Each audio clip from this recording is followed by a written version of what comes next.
C'est aussi l'occasion, ceci dit, surtout celle-ci, de revoir nos anciens. Et oui, d'aller rendre visite à nos grands-parents, nos parents, bref, les personnes âgées qui sont autour de nous et surtout de prendre bien soin d'eux. Et en l'occurrence, c'est notre dossier du jour. En effet, on va parler de la bientraitance des personnes âgées. C'est aujourd'hui d'ailleurs qu'on lance une grande opération nationale sur toutes les chaînes du groupe. Parler aussi du 3977, un numéro de téléphone bien utile, mais aussi de tout ce qu'on peut faire et même de tout ce qu'on doit faire d'ailleurs pour aider les personnes âgées autour de nous, avec notre invitée Marie-Pascale Mongomas, directrice d'établissement et de services pour personnes âgées. Et où cette mamie là? C'est l'heure de la toilette là, on traîne pas.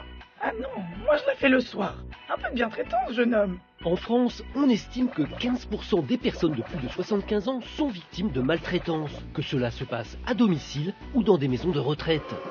Pour remédier à ces mauvais comportements et améliorer le bien-être des personnes âgées, est apparue ces dernières années la notion de bientraitance. Pour la mettre en place dans les EHPAD, une véritable révolution est nécessaire. Objectif, prendre soin et accompagner au mieux les résidents dans le respect, la dignité et l'écoute.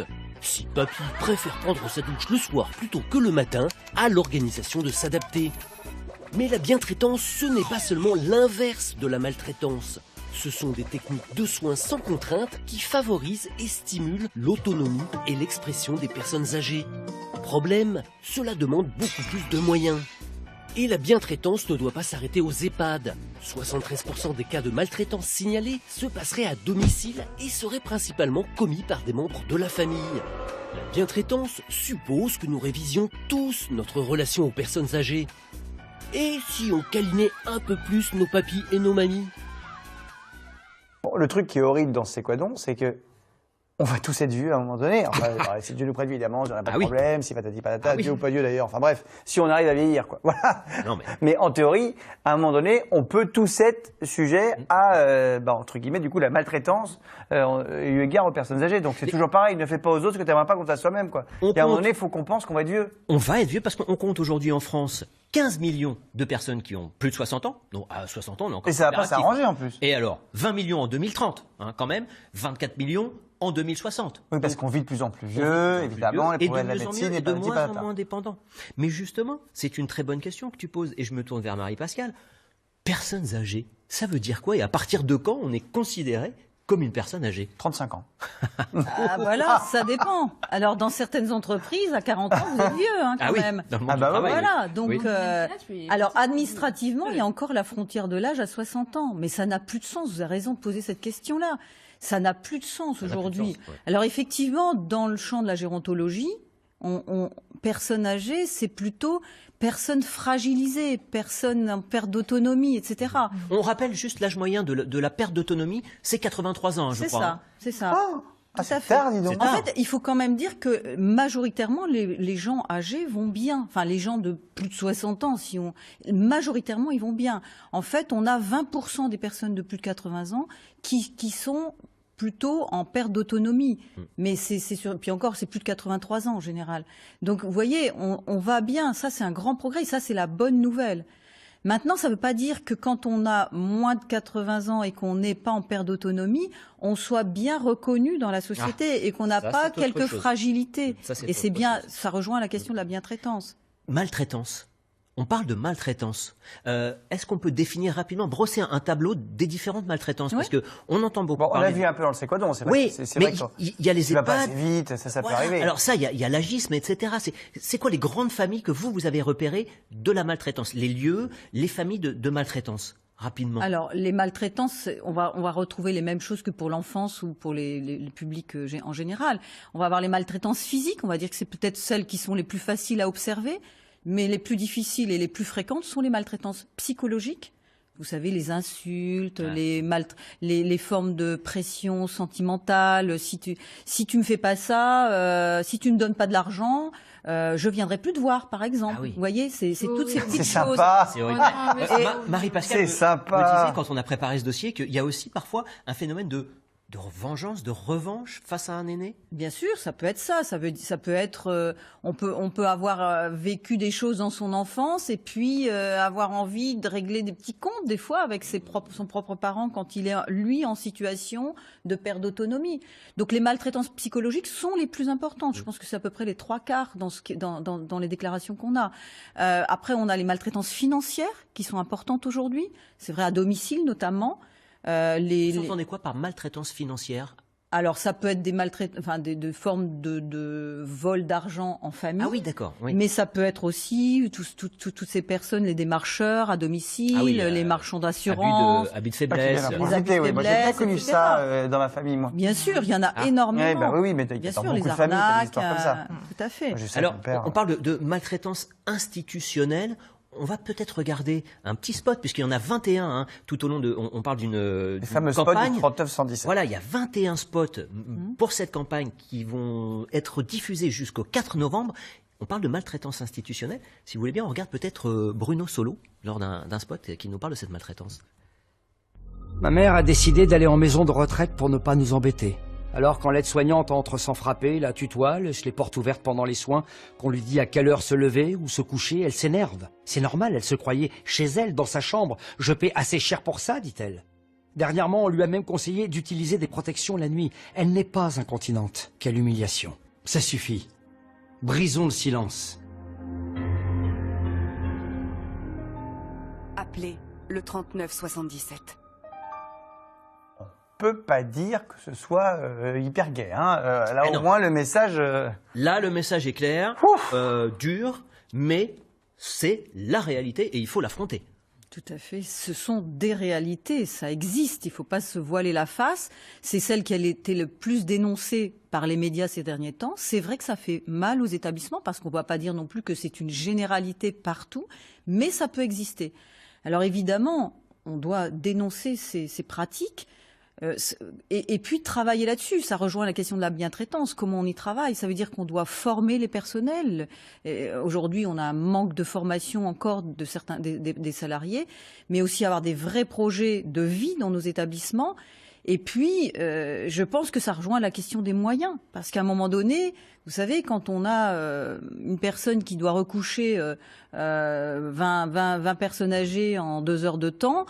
C'est vrai que ça va être difficile aussi de lui demander d'être vraiment de respecter la dignité Oui, des ce que je veux personnes. dire, c'est qu'il n'y a pas assez de gens qui travaillent dans ces EHPAD, alors c'est que clair. déjà, Ça, c'est ils clair. sont aussi compliqués parce que ça coûte cher. Aussi. Et ça, le rapport Libaud, coûte cher aussi il y a pour les jeunes le rapport Libaud qui a été remis au ministère, L-I-B-A-U-L-T, si vous voulez. Tout à fait. Vous pouvez le consulter en ligne, est très clair là-dessus. Il y a un problème organisationnel et un problème de moyens. C'est-à-dire qu'il faut mettre de l'argent, il faut former des personnels et il faut plus de personnel. Parce que ce qui est pointé du doigt notamment, et ce que dit très bien Marie-Pascale, lorsque vous avez 4 minutes pour coucher une personne, eh bien évidemment que vous faut allez aller faire... vite, oui. faut aller vite. Ça, c'est Et pas facile. évidemment que vous entraînez de la violence, mais involontaire. Vous n'avez pas envie de lui faire mal, mais vous êtes chronométré, on vous dit, bah, t'as 4 minutes pour le faire, et puis tu vas aller à l'autre, et sinon t'es viré. Oui, parce que si tu prends une demi-heure sur la première, la dernière va se coucher à 6 heures du matin, Eh ben, il peut-être sera l'heure de pas se coucher. réveiller les suivantes, donc c'est Ouais. compliqué.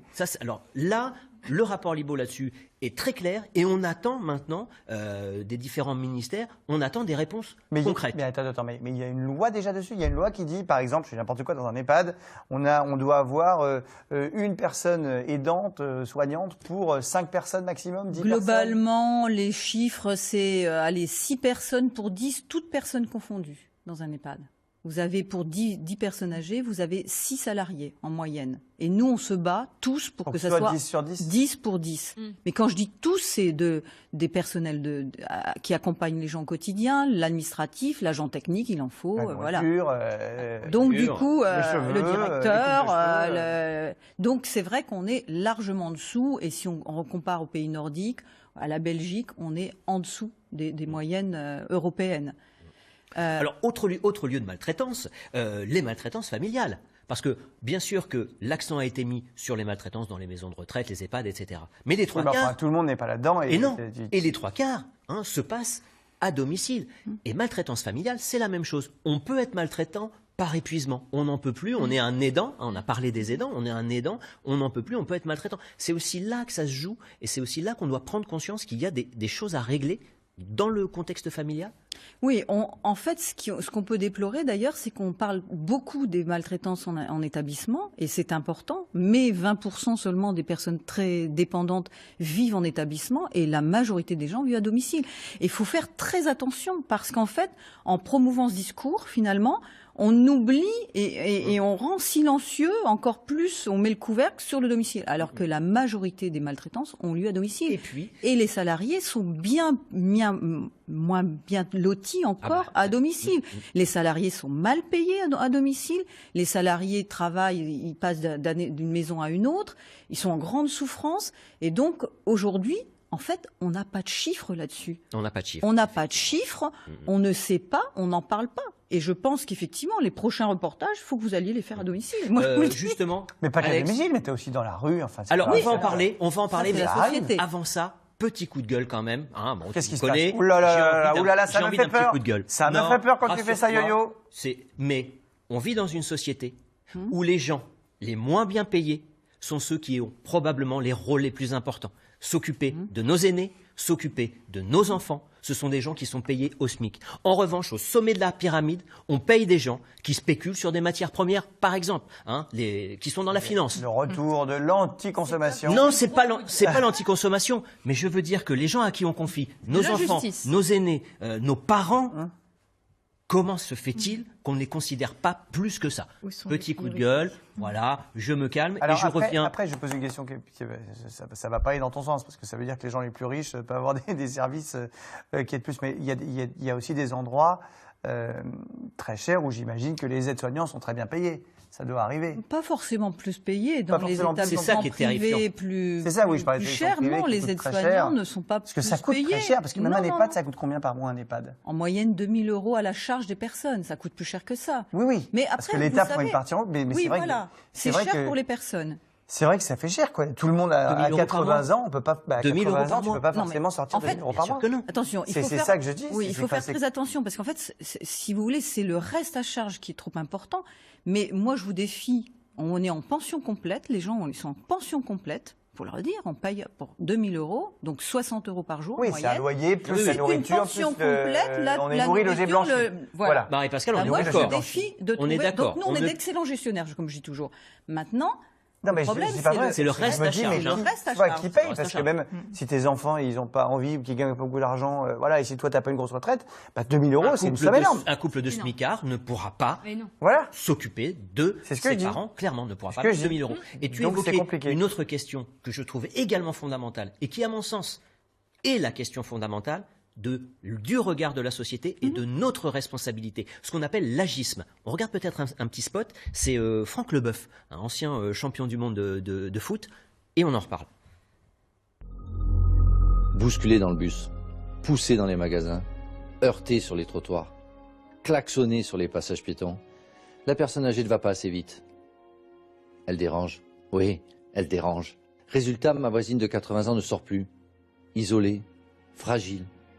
Elle a peur des gens. Elle a peur de nous. Ça suffit. Brisons le silence. Oui, non, mais c'est ce que je disais tout à l'heure. C'est vrai qu'on peut se dire, tiens, la dame, elle traverse trop doucement. T'es dans ta voiture, toi, tu t'énerves parce que t'as envie d'aller vite. En fait, voilà. Et à un moment donné, nous, on sera à la place de cette personne aussi qui traverse moins vite. Quelle est notre responsabilité? C'est très simple de regarder des documentaires et de dire, mais regardez dans les EHPAD comment ils traitent ces salariés, comment ils traitent les gens. Mais quelle est notre responsabilité? Comment on peut agir, Marie-Pascale, de façon globale au niveau de la société pour que notre regard change? Je pense qu'il y a du travail là-dessus. C'est de l'éducation, c'est de l'information, de l'éducation. Moi, je pense qu'aujourd'hui, vous l'avez dit, en fait, déjà, la question des âgés, c'est une problématique essentiellement de femmes, parce que les femmes vieillissent plus longtemps encore aujourd'hui. Ça change, ça va peut-être changer un petit peu, ça s'inverse un peu, et portée par des femmes. Et par des femmes, n'ayons pas peur de le dire, vous l'avez dit, pauvres. Ça montre bien qu'on est dans une société qui ne reconnaît pas, effectivement, que les personnes très âgées ont une valeur. Je pense qu'à partir du moment où on ne reconnaîtra pas la valeur de l'âge, je pense qu'on ne pourra pas bouger non plus les politiques publiques. Alors, je pense que ça commence, oui, on en parlait tout à l'heure, sur les plateaux télé, est-ce qu'on voit des images de personnes plus âgées, Non, à un certain âge, on ne les voit plus. Dans les magazines, regardez, les images, il n'y a pas d'image ce qui fait que les jeunes femmes, aujourd'hui, elles veulent tous faire semblant d'être jeunes. Oui. On ne veut pas s'habituer à des images. Et alors, on trouve que c'est pas très beau d'être vieux. Mais parce qu'en fait, on n'a pas d'image de gens âgés. Si on avait beaucoup plus d'images de gens âgés, peut-être qu'on les trouverait belles. Moi, très honnêtement, je croise des gens âgés tous les jours, je les trouve belles, mes personnes âgées. Mais sauf qu'effectivement, dans l'opinion publique, c'est pas le cas. Si vous regardez dans les films, dans la filmographie aujourd'hui, il n'y a pas tant que ça de films sur ces questions. Non, alors ça revient un peu là quand même. Oui, il y a une espèce de retour quand même. On commence à en parler. Moi, j'aimerais qu'on reste peut-être sur les derniers mots de Marie-Pascale. La valeur des personnes âgées. Oui. C'est une très belle conclusion. Très en retard, mais oui, effectivement. La valeur des personnes âgées. Et une société... les personnes âgées, on ne serait pas là, les enfants. Hein. Ouais. C'est surtout ça. Et ça. vous savez, si une société qui n'aurait plus ces personnes au-dessus, la génération du dessus, c'est une société qui irait très très mal. Je pense que si demain on décidait, allez, d'être très violent et qu'on voulait plus vieillir et il y a les histoires d'euthanasie qui traînent un peu dans l'air, mais vous auriez des adolescents qui n'iraient pas bien. Déjà, regardez quand soi-même on a la tranche du dessus, la génération du dessus qui s'en va. Oui, après ça arrive dans certaines familles. C'est pas pour ça que les gens finissent très mal non plus. Je veux dire, parce qu'il faut se méfier des généralités. C'est vrai que ça arrive. Il y a des gens qui malheureusement perdent leurs parents très tôt ou leurs grands-parents. Oui, ça c'est autre chose. Oui. Ils s'en sortent. Non, mais je veux dire, voilà, il faut faire attention à tout ce qu'on dit. Une campagne importante d'un mois. Voilà, ce qui est important, c'est de se rappeler donc que là on commence, bien présence des personnes âgées, quand on en a et qu'elles sont là, en tout cas, il faut en prendre soin. Ce numéro 3977 qui existe depuis longtemps, c'est pas une nouveauté. 3977, vous êtes témoin, vous souffrez, etc. d'une maltraitance, vous êtes témoin, appelez ce numéro. On précise que c'est aussi pour les personnes handicapées, c'est pas que pour les personnes âgées. 3977, enfin en l'occurrence là, la campagne, elle est vraiment justement pour qu'on prenne conscience de ce problème aussi. Donc voilà, n'hésitez pas à appeler ce numéro. Merci beaucoup Yo-Yo, merci beaucoup Marie-Pascale. Merci Marie-Pascale. C'était très clair, restez avec nous et on va continuer un peu à parler.